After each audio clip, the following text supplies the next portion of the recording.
Good morning, everyone. It's Joker, and today we are back with another slime video. And it's now time for everyone's favorite monthly event, Heroes Jubilee. The monthly ranking event that lets you take the top scores and compete against everybody else to try and get the most rewards possible. And there are, once again, 3 normal fights and then 2 boss battles, which I have not taken on yet. And yeah, it's going to be difficult for a lot of players to do this because they have updated the total damage cap for normal battles, and it's now like 4.5 million total damage to get max score or something. So it's not going to be very doable for a lot of people now, and that's just unfortunate, and that's just the way it is. With the recent power creep of EX Unbound characters and how much damage we're outputting, they had to up the cap, and that's going to significantly impact a lot of players who do not have every single team and every single unit available. But you can still get a competitive score within your group just by attempting these and using maybe not optimized teams, but okay teams, and you can still get a good rank. So today we're focusing on Normal Battle 1, and before we get any further, I want to talk about some disclaimers. So disclaimer number 1 is that please use these videos as a guide. If you don't have the units that I have because you're a new player, you're not a whale, like, that's okay. Just understand what the team's strategy is for the stage and build around it using whatever you have available. It's just a guide. It's not the end-all be-all. Disclaimer number 2 is that these are the characters I use for protection gauge, and these are the units I use for skill points. I don't actually think I use a lot of skill points lately, but oh well. And then finally, disclaimer number 3 is don't forget to go into your town of Tempest, and if you have them, optimize your magic output buildings for Dark. That way your Dark Nuker can do the most damage possible in Normal Battle 1. But with that said, let's get started. Alright, Normal Battle 1 is an AoE fight versus 3 fairly tanky ants. They get defense and guard rate, crit resistance. They do poison you on turn 3, so if you're not killing them by then, you're going to have a little bit of a damage problem there. And the starting hand is 2 oranges and 4 greens. So it wants you to use a green-focused team. Not that you have to, but it wants you to do that. So what we have built today is this kind of team. We've got the 2-turn damage team with Milim as the single target, so we're going to kill the other 2 ants and then nuke the other one. This is the team that I used in the D2's showcase video, and this works, it works really well. Let me make sure we're actually at the right timestamp, though. Okay, we are, cool. Alright, so we are starting with a little bit extra skill points here because we need to, and turn 1, we will simply bring Milim into the front line for Diablo after using his free green buff. And then we have enough points to use Milim's personal buff and the rainbow orbs, which will hit both her and First Anniversary, Dark Rimuru. So it'll give us a full hand because we have 4 rainbows and 2 greens. And then we'll bring Shinsha in. And we've got protection gauge traits underneath both Shinsha and Milim. So this is good. Or no, we have skill point traits. Sorry, skill points. So then next turn, we're pretty much ready to go. The first ant is almost dead. If you want to get a max score, you can only take 1 damage from these ants. Like, if they pierce you, your max score run is over, but if you don't care about that, then let them pierce you. So here, incoming poison attack, actually it's on turn 2. I think I said turn 3 in the intro. Yeah, okay. Well, let's go ahead and dodge the poison, because we have Guy, right? So he enables us to poison dodge here. So we're going to swap Milim out for Diablo, and we're going to swap Rimuru out for Isis. So we'll use the synergy power buff because it affects the back line, and then we will apply Guy's buff, Lord's Ambition, and that will make us immune to the poison from the ants. So this will keep us within that max score range. We do have to kill the ants, though. So 1 is down, and then we got to kill the other one eventually. But now we're going to move on to turn 3. We should have enough points. We've already used the big time synergy buff. So there's the poison, but it doesn't affect us because we are technically immune right now. So turn 3 comes in. We have 163 points, which is enough to use mostly everything here. So now Milim is in the unbound state where she gets extra damage when she's super weak point. So we'll use the alt buff ability, and then we'll just simply take Shinsha out for Milim.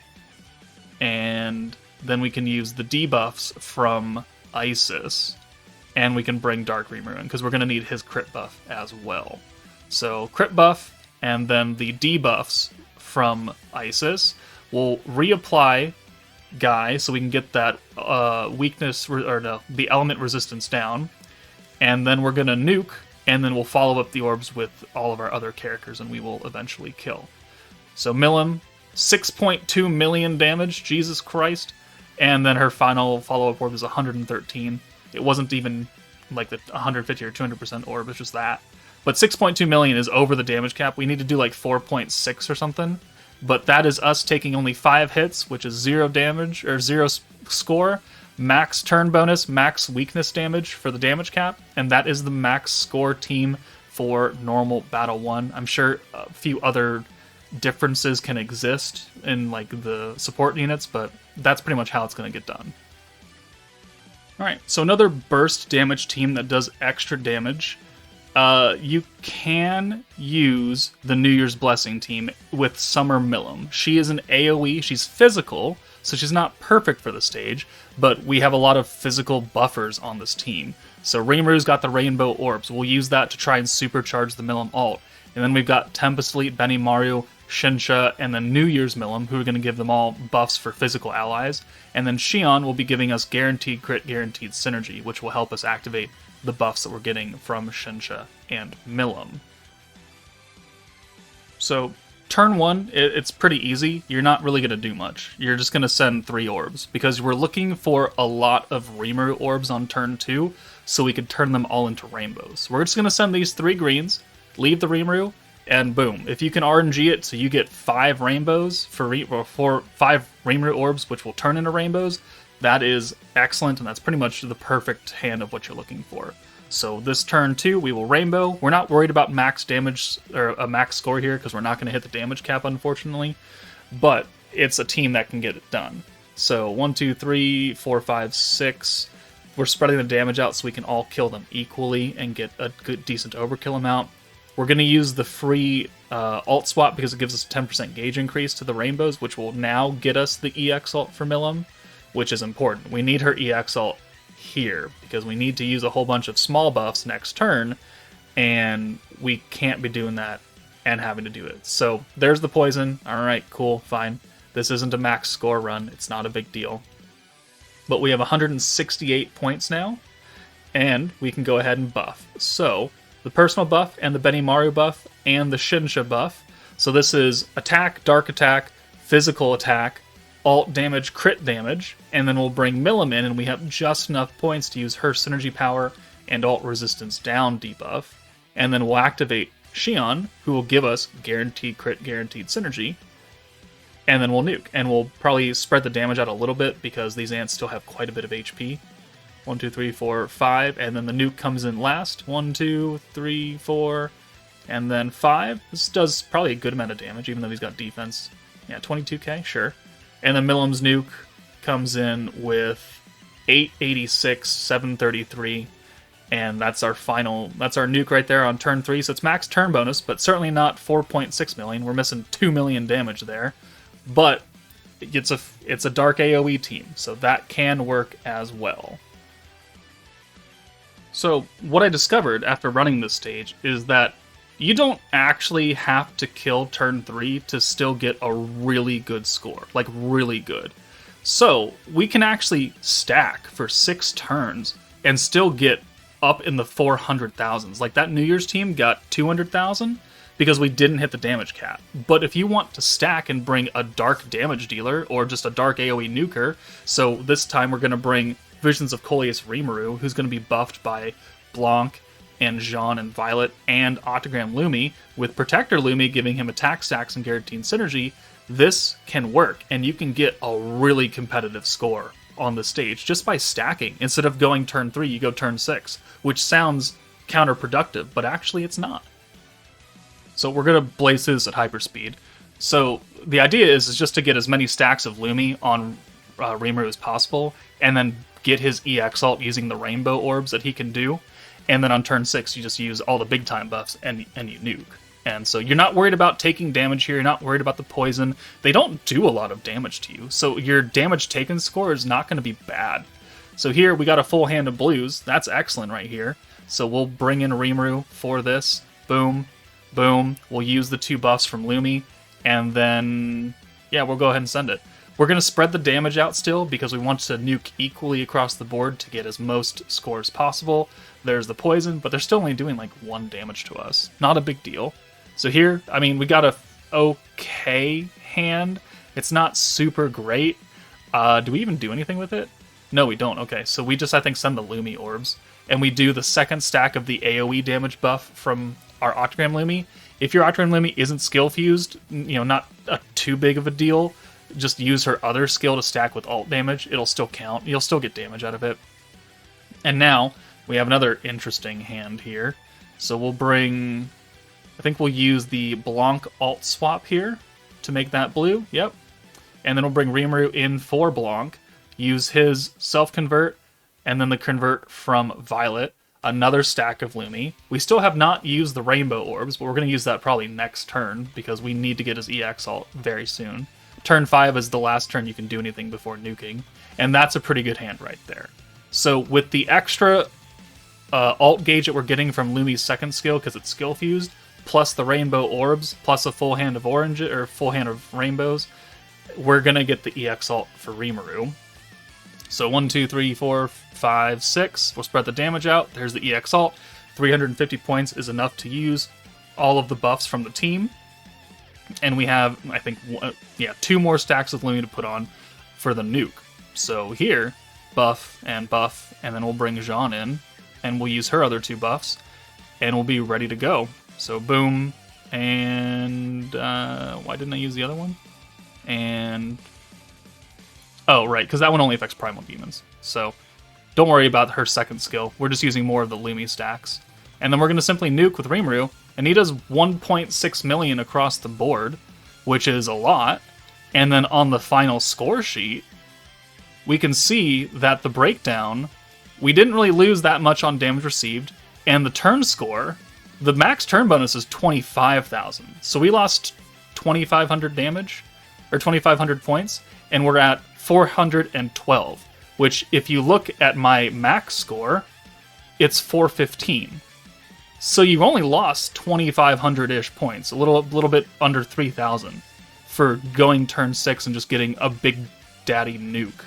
So if you don't have the burst team, just use a stacking team. Like, it's going to give you a really good score still. Alright, and continuing with that stacking theme, Commander. Commander's got a single target, strong dark DPS, and Diablo.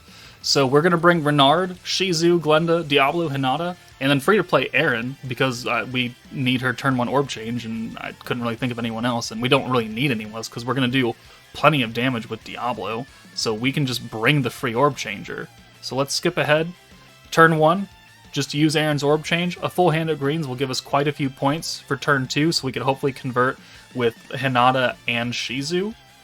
And then we can just, eventually we can start using Lord's Ambition from Diablo to help alt rush him a bit. Every time we use it, he gives himself 25% alt gauge, which, I mean, we don't have rainbow orbs on this team, so we definitely do need to be able to alt rush him. We do a lot of damage, and because we're single target nuking now, we can kill off the ants. Like, it's not really that big of a deal. We just need one of them alive so Diablo can hit it really hard. And 4 orbs for him works really well. We're not going to use Lord's Ambition quite yet, because I do want to hang on to some points, because we only have a few stacks, and we don't get that many points right now. I'll be more inclined to use it probably next turn. And the middle ant's almost dead. Oh no, poison, what are we going to do about that? Oh, tragic. Because we lost so much score on damage, last run, right?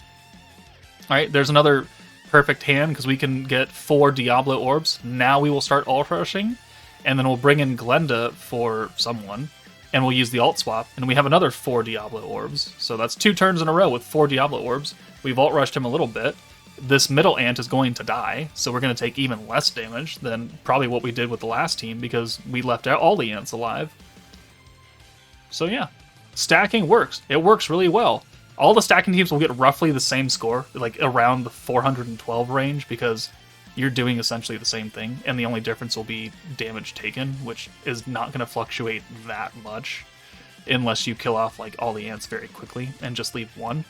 But you know, this team can do it. Visions of Coleus can do it. If you find some other stacking, like if you find some weird combination that you have a Dark Nuker and some random protector that can buff him, like, or them or her or whoever, like, that'll work. Just stack for 6 turns. You can get a competitive score. It's only 2,500 off of the max.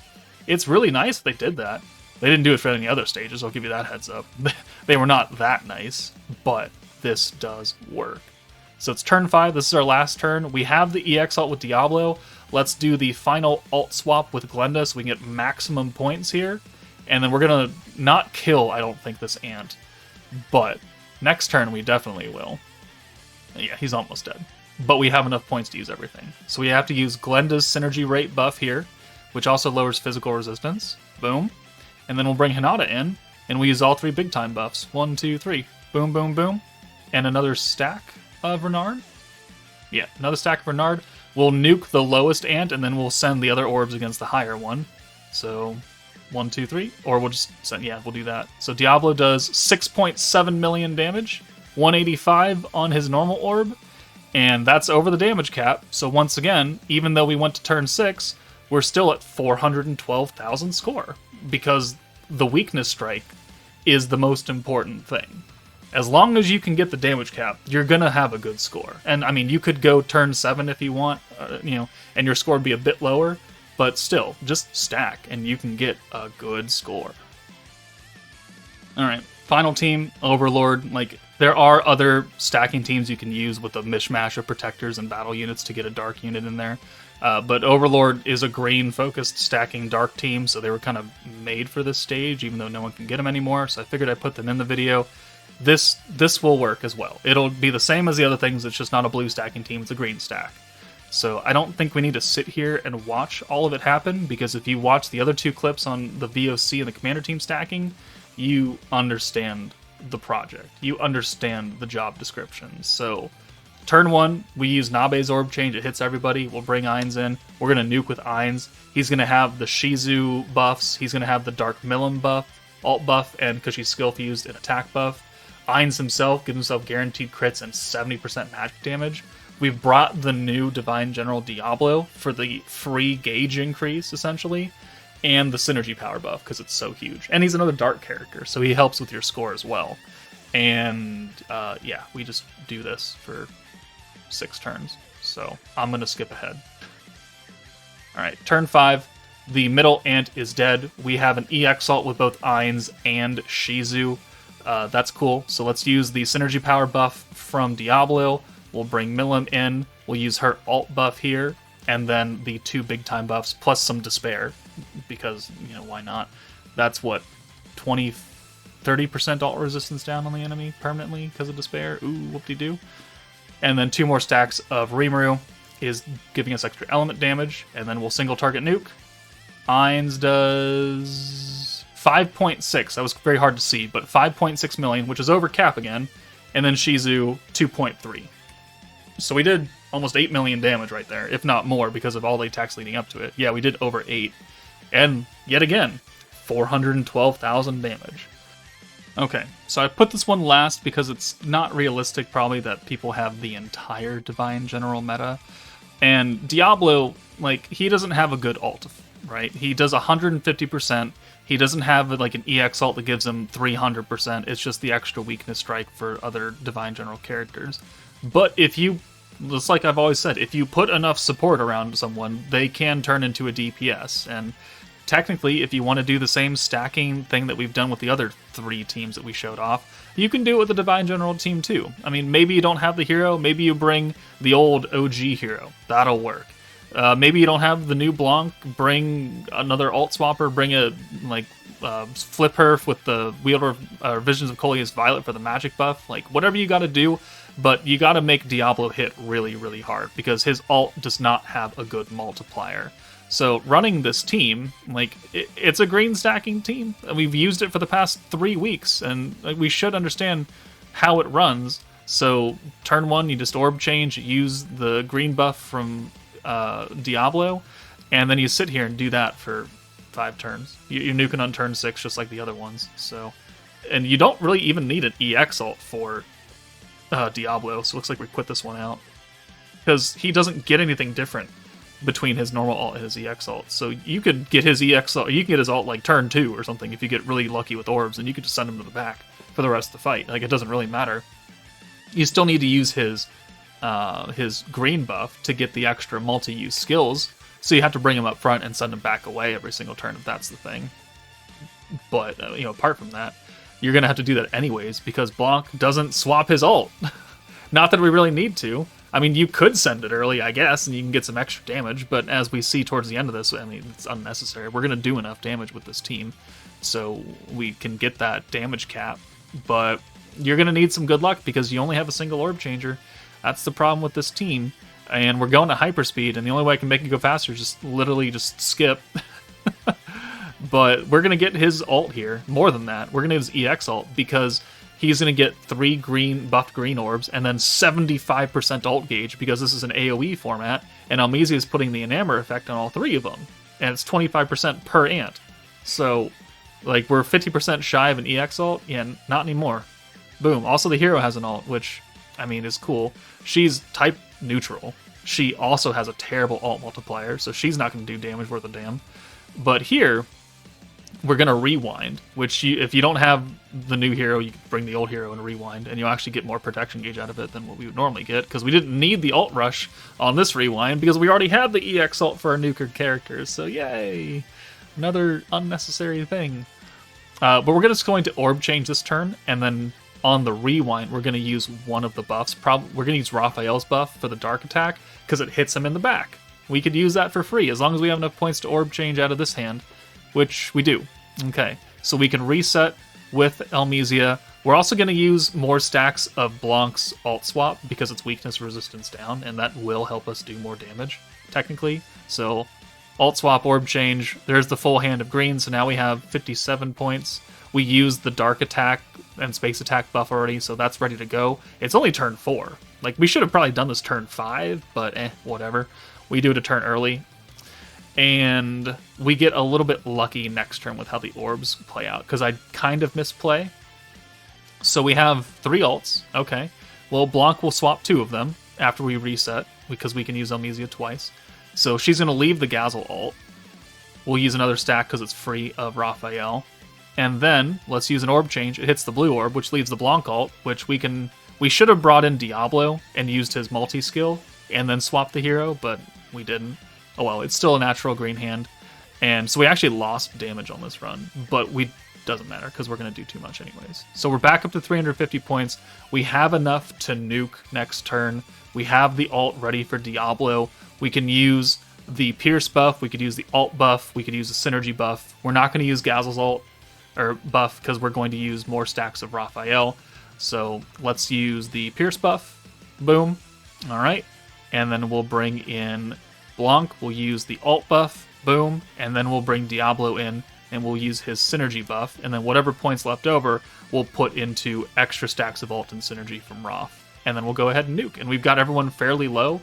We've technically gotten 25% permanent weakness strike because we used the hero ult last turn, and now when Diablo nukes, he does 3.4, and then 1.7 because we didn't hit the Pierce because he's technically nerfed still, and there was like a 30% chance that we wouldn't Pierce. So, but even there, like we did damage cap. We made him the DPS, even though he has a shit multiplier. And so there we go, another 412,000 score. It'll work. So if you don't have the VOC team or the Commander team or the Overlord team or not the turn 2 team, you can use the current meta, and you can still get a very competitive score. Twice as much as probably what we need. So there we go. There's a Divine General team getting you very close to max score. But if you have any other teams that work for this, please put them down in the comments below that you found. But that's it for me, guys. Take it easy, and I'll see you all later.